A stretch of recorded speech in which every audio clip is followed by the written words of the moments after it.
हाँ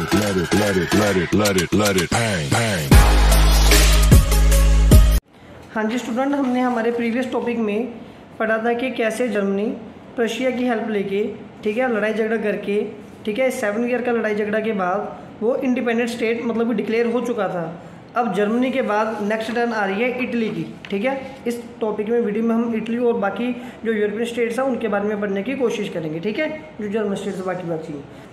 हाँ जी, इटली क्या था, 19th सेंचुरी के टाइम पे जो इटली है ना वो 7 स्टेट्स में डिवाइडेड था, ठीक है। Italy was divided in 7 states during 19th century. और ये जो 7 स्टेट्स आ रही इसमें थोड़ी प्रॉब्लम थी। प्रॉब्लम क्या थी, ये 7 में से जस्ट एक स्टेट में इटली का राजा था, इटालियन किंगडम था, ठीक है, जिसका नेम था सर्डिनिया पिडमेंट, ठीक है। लेकिन जो बाकी की 6 स्टेट्स थी ना उनमें बाकी के राजे राज कर रहे थे। इनका ना ये नेम आपने याद रखना है, ठीक है। लेकिन जो 7 में से 6 स्टेट्स हैं तो उसमें इटली से बाहर वाले रूलर का राज चल रहा था, और वहाँ पे इटली में लैंग्वेज भी बहुत सारी थी, ठीक है। तो आपने ना हमने एक पहले टॉपिक पढ़ा था गियुसेप्पे मैज़ानी के बारे में, ठीक है, जिन्होंने एक अपनी सीक्रेट सोसाइटी बनाई थी, जिन्होंने यंग इटली के बारे में सपना भी देखा था, ठीक है। हमने प्रीवियस वीडियो में इसके बारे में जाना था। तो 1830 में क्या हुआ, जो गियुसेप्पे मैज़ानी थे ना उन्होंने जो यंग इटली की मूवमेंट थी ना उसको शुरू किया था। लेकिन ये जो यंग इटली वाली मूवमेंट थी ना ये फेल हो गई थी। इनके फेल होने के बाद, इनके जाने के बाद फिर इसको जो कंटिन्यू किया वो किसने किया, विक्टर इमैनुअल ने, ठीक है। विक्टर इमैनुअल कौन है, वो यूनाइटेड इटली, जब इटली आज़ाद हो गया ना वो यूनाइटेड इटली के सीएम है, ठीक है, बनने वाले। अच्छा ये कैसे हुआ, ये बड़ी आसानी से इटली आज़ाद नहीं हुआ था। इटली को फ्री करवाने के लिए, आज़ाद करवाने के लिए, इंडिपेंडेंट स्टेट घोषित करने के लिए जो कि कैवर थे, कैवर देखिए सबसे पहले गियुसेप्पे मैज़ानी ने इस टॉपिक को मतलब कि मूवमेंट को शुरू किया। उनसे ये मतलब कि जो टॉपिक है वो कवर नहीं हो पाया। तो इसके बाद क्या हुआ, जो सीएम ऑफ इटली थे उस टाइम पे कैवर, उन्होंने नॉर्थ इटली को फ्री करवाने के लिए अटैक किया हब्सबर्ग एम्पायर के खिलाफ, लेकिन ये भी फेल हो गए। फिर इस मूवमेंट को आगे जो गियुसेप्पे गैरिबल्डी थे ना, हमें ये नेम भी याद रखना, गियुसेप्पे गैरिबल्डी थे। अब इन्होंने इस टॉपिक को मूवमेंट को आगे लेके जाना चाहा, इन्होंने आगे इसको कंटिन्यू किया। इन्होंने कैसे कंटिन्यू किया, साउथ इटली में इन्होंने पीसेंट्स की हेल्प की और पीसेंट्स से हेल्प ली इटली को आज़ाद करवाने के लिए। तो फाइनली क्या हुआ, जाते जाते 1861 में जो इटली है वो भी इंडिपेंडेंट स्टेट घोषित कर दिया गया, वो भी आज़ाद हो गया। और उसके सीएम कौन बने, यूनाइटेड इटली के जो सीएम बने थे that is Victor Emmanuel II, ठीक है। इसको याद रखना आप लोगों ने। तो चलिए ये बड़ी प्यारी सी जो छोटी सी स्टोरी थी वो इटली के बारे में थी। अब हम आगे आएंगे, आगे बढ़ेंगे हम लोग, ठीक है, किसकी तरफ। नेक्स्ट टॉपिक है स्टोरी ऑफ ब्रिटेन, ठीक है। अभी ब्रिटेन कैसे बना, ब्रिटेन के बारे में पढ़ते हैं। देखिए सबसे पहले ना जो ब्रिटेन है, ब्रिटेन और स्कॉटलैंड के बारे में हम पढ़ेंगे। स्टार्टिंग में क्या होता, before 18th century, 18th century से पहले एक्चुअल में ना स्कॉटलैंड में ब्रिटेन नेशन नाम की कोई नेशन थी ही नहीं, बल्कि ब्रिटेन एग्जिस्ट ही नहीं करता था। ब्रिटेन बना 18th सेंचुरी के बाद, ये स्कॉटलैंड के साथ ही होता था, ठीक है, स्कॉटलैंड से सेपरेट हुआ है। ये कैसे सेपरेट हुआ अब हम यहाँ पे पढ़ेंगे। देखिए मोनार्की सिस्टम क्या था, जब मतलब कि ये जो ब्रिटेन वाले लोग थे ना जो इसको सपोर्ट करने जाते थे, तो उस टाइम पे जो मोनार्की के लोग थे उन लोगों ने अपनी कुछ पावर 1688 में वो शिफ्ट कर दी थी इंग्लैंड पार्लियामेंट को, ठीक है। इंग्लैंड में पार्लियामेंट को मोनार्की सिस्टम में अपनी कुछ पावर शिफ्ट कर दी थी। जब ये पावर को शिफ्ट कर दिया गया इंग्लैंड पार्लियामेंट के पास, तो वहीं से अपना जोर आजमाइश करवा के, अपनी पावर दिखा के, ठीक है, अपनी सोच समझ को यूज़ करके जो इंग्लैंड है वो एक अलग से नेशन स्टेट बन गया, ठीक है। जब इंग्लैंड एक नेशन स्टेट बना ना तो वहीं से ब्रिटेन बन गया, ठीक है। अब जब इंग्लैंड तो पहले बन गया, अब इंग्लैंड के बाद क्या हुआ, इंग्लैंड ने ना एक एक्ट ऑफ यूनियन साइन किया था 1707, ठीक है। एक्ट ऑफ यूनियन साइन किया था, कब साइन किया था, 1707 में, ठीक है। ये किस किस के बीच में था, इंग्लैंड और स्कॉटलैंड के बीच में था। देखिए पहले तो स्कॉटलैंड ही होता था, स्कॉटलैंड से सेपरेट हुआ था, इसमें से निकला था इंग्लैंड, ठीक है। अब इंग्लैंड ने और स्कॉटलैंड ने एक एक्ट ऑफ यूनियन पास किया था 1707 में, ठीक है। और इस एक्ट को ना हम लोग ऑल्सो नोन एज, हम इसको कैसे जानते हैं, United kingdom of great Britain, इसको इस नाम से भी जाना जाता है, United kingdom of great Britain, ठीक है, इसको याद रखना है। अब इसके बाद क्या हुआ, इंग्लैंड ना यहाँ पे बड़ा शैतान निकला। इंग्लैंड ने क्या किया, धीरे धीरे ये साइन करवाने के बाद पूरा स्कॉटलैंड के ऊपर अपना कब्जा कर लिया। तो अभी क्या हुआ, जो स्कॉटलैंड था वो इंग्लैंड के कब्जे में आ गया, ठीक है। अभी हम आगे बढ़ते हैं। अब स्कॉटलैंड तो चला गया, अब इसके बाद नेक्स्ट टर्न आई आयरलैंड की। देखिए आयरलैंड में क्या था, आयरलैंड में ना क्रिश्चियन पीपल वो 2 कैटेगरी में डिवाइडेड थे। जो वेरी फर्स्ट कैटेगरी थी दैट वाज कैथलिक्स पीपल और दूसरी थी प्रोटेस्टेंट, ठीक है। तो और इस बात का फ़ायदा किसने उठाया, इंग्लैंड ने, ठीक है। इंग्लैंड के लोगों को ये बात के बारे में पता था।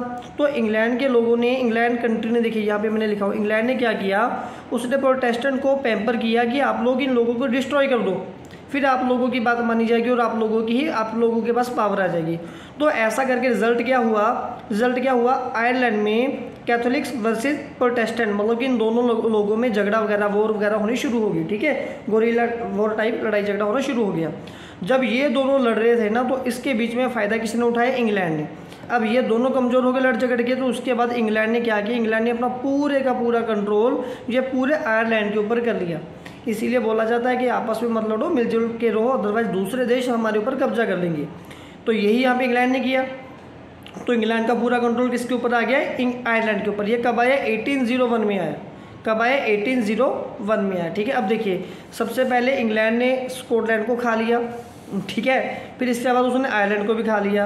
तो अभी जो ब्रिटेन था ना, ब्रिटेन नेशन ये कैसे बना, अब ब्रिटेन में क्या क्या आ गया, देखिए ब्रिटेन में इंग्लैंड तो था ही था, इंग्लैंड के साथ स्कॉटलैंड आ गया, और स्कॉटलैंड के साथ फिर उसके बाद में आयरलैंड भी आ गया। और यहाँ पे ना मैंने थोड़ा सा लिखा है कि जो लोग स्कॉटलैंड में रहते हैं ना, उनको स्कॉटिश पीपल बोला जाता है, जो लोग इंग्लैंड में रहते हैं उनको इंग्लिश पीपल बोला जाता है, और जो लोग आयरलैंड में रहते हैं उन लोगों को आयरिश पीपल बोला जाता है, ठीक है। ये आपके नॉलेज के लिए था। अब आइए आगे। अच्छा, अब चलिए ब्रिटेन का टॉपिक भी खत्म हो गया। अभी ना हम थोड़ा बहुत ये करके देखेंगे कि विजुअलाइजिंग द नेशन, ये जो नेशन है ना, ये इन लोगों के दिमाग में ये चीज़ें कैसे आती थी, ये कैसे विजुअलाइज हो रहे थे, उस टाइम पे आर्टिस्ट का क्या रोल चल रहा था। देखिए 18 to 19 सेंचुरी के टाइम पे जो आर्टिस्ट थे, एक्चुअल में उन्होंने मतलब कि अपने नेशन को विजुअलाइज करने के लिए और स्ट्रॉन्ग करने के लिए, लोगों को अटैच करने के लिए उन्होंने एक प्लान बनाया। उन्होंने सोचा कि यार हम लोग ना हमारे नेशन को रिप्रेजेंट करेंगे। अब वो लोग कैसे रिप्रेजेंट करते हैं, अब इसके लिए एक टॉपिक है पर्सोनिफिकेशन। देखिए पर्सोनिफिकेशन का मतलब क्या होता है कि कभी कभार हम लोग ना, मतलब कि यहाँ पे लिखा है adding human character to some non human, ठीक है। तो फिर हम लोग ना कि ऐसे ही कोई ना कोई एक आइडेंटिटी बना देते हैं, एक मॉडल बना देते हैं। जैसे हम देखते हैं ना हाई कोर्ट में, सुप्रीम कोर्ट में या किसी भी कोर्ट में वो एक लगाई होती है स्टैचू, जिसके आंखों पे पट्टी बांधी होती है, तो ये चीज़ें आती हैं, इनको हम बोलते हैं एलिगोरी, ठीक है। अब एलिगोरी में क्या था, एक फीमेल सिंबल बनाया गया था। जो ये फीमेल सिंबल था ना, ये एक देश को रिप्रेजेंट कर रहा था। और ये देश को कैसे रिप्रेजेंट कर रहा था, ये रिप्रेजेंट कर रहा था देश में लिबर्टी के लिए, जस्टिस के लिए और रिपब्लिक के लिए, ठीक है। तो मतलब कि ये कुछ ऐसे अलग अलग से बनाए जाते हैं। तो ऐसे ही जो फ्रांस है और जर्मनी में, जो फ्रांस है उन्होंने, उनकी एल्गोरी क्या है, ये 1 मार्क में क्वेश्चन पूछा जाता है। फ्रांस की एल्गोरी को बोलते हैं मेडिनी, ठीक है, और जर्मनी की एल्गोरी को बोलते हैं जर्मेनिया, ठीक है। तो ये उनके वहाँ के सिंबल वगैरह हैं, ठीक है, जो उनको रिप्रेजेंट करते हैं। अभी जो हमारा लास्ट टॉपिक है that is nationalism and imperialism, ठीक है। देखिए नेशनलिज्म का मीनिंग तो हम लोगों ने पहले से पढ़ा हुआ है। नेशनलिज्म का मतलब होता है लव फॉर नेशन, ठीक है। और ऐसे इम्पेरियलिज्म का मतलब क्या होता है, इम्पेरियलिज्म होता है कि जब हम किसी पर्टिकुलर एरिया में मिलिट्री के दम पे, हथियारों के दम पे हम उस एरिया पे अपना कब्जा जताने की कोशिश करते हैं, ठीक है। तो इसकी एग्जांपल कहाँ पे, इसकी एग्जांपल है बाल्कन्स में, ठीक है। बाल्कन में क्या हो रहा था, वहाँ पे ऑटोमन एम्पायर चल रहा था, ठीक है। और जो मतलब कि बाल्कन की जो स्टेट्स है ना, इसकी काफ़ी सारी जो स्टेट्स हैं, उन सभी की एक दूसरे के साथ बनती नहीं थी, वो सभी स्टेट्स एक दूसरे से जेलिस करती थी। तो 1 बाय 1 क्या होता गया, वहाँ पे थोड़े थोड़े टाइम के बाद ये जो सभी स्टेट्स हैं सेपरेट होती गई। और जो बाल्कन है, मतलब कि इसकी जो तकरीबन काफ़ी सारी स्टेट्स हैं, वो इंडिपेंडेंट स्टेट इससे अलग हो के बनती गई, ठीक है। अगर इतना बड़ा बाल्कन था तो ये छोटा छोटा बाल्कन ऐसे टुकड़ों में डिवाइड होता गया, ठीक है जी। अब इसके बाद जो हमारे पास उस टाइम पे बाल्कन था, ठीक है, तो फिर ऐसी बाल्कन के ऊपर रशिया ने भी अपनी नज़र बनाई हुई थी, इंग्लैंड ने भी अपनी नज़र बनाई हुई थी, ऑस्ट्रिया हंगरी ने भी अपनी नज़र बनाई, जो जर्मनी ने भी। तो इस सीन ने क्या किया, इस सीन ने उस टाइम पे, क्योंकि ये लोग इंपेरियलिज्म को दिखा रहे थे ना, हथियारों के दम पे अपना यहाँ पे कब्जा करना चाह रहे थे, तो इसी चीज़ ने फर्स्ट वर्ल्ड वॉर को भी लीड किया, ठीक है। जब फर्स्ट वर्ल्ड वॉर हुआ तो उस टाइम पे क्या हुआ कि जो बहुत सारी कंट्रीज़ थी, इसके बिना फर्स्ट वर्ल्ड वॉर के कुछ और भी कारण थे इसके बिना, कि बहुत सारी कंट्री में मतलब कि यूरोपियन पावर्स है उनका कॉलोनलाइज रूल चल रहा है। देखिए कॉलोनियल रूल का मतलब क्या होता है, जब एक स्टेट एक देश दूसरे देश के ऊपर राज करता है, उसको हम कॉलोनियल रूल बोलते हैं, ठीक है। और इसी के साथ क्या हुआ था, जो लोग हैं ना, लोगों ने इम्पेरियलिज्म को अपोज करना शुरू कर दिया था। लोग बोल रहे थे कि हमें हथियारों के दम पे हमारे ऊपर राज मत करो, हमारी खुशी से करो, ठीक है। फिर जो नेशनलिज्म का आइडिया भी स्प्रेड होने लग गया।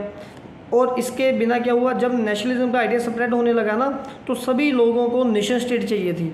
और ये लास्ट वाले 2 पॉइंट को जब हम मिला के बोलेंगे तो ये बनता है एंटी इम्पेरियलिज्म मूवमेंट, ठीक है, या फिर एंटी इम्पेरियल मूवमेंट। अगर क्वेश्चन पूछा जाएगा what do mean by anti imperial movement, तो आप लोगों ने लास्ट में 2 पॉइंट लिखने हैं कि जब नेशनलिज्म का आइडिया लोगों में स्प्रेड होने लग जाता है और सभी लोग नेशन स्टेट की डिमांड करते हैं। तो फाइनली ये काफ़ी बड़ा सारा जो चैप्टर था हमारे कवर हो गया।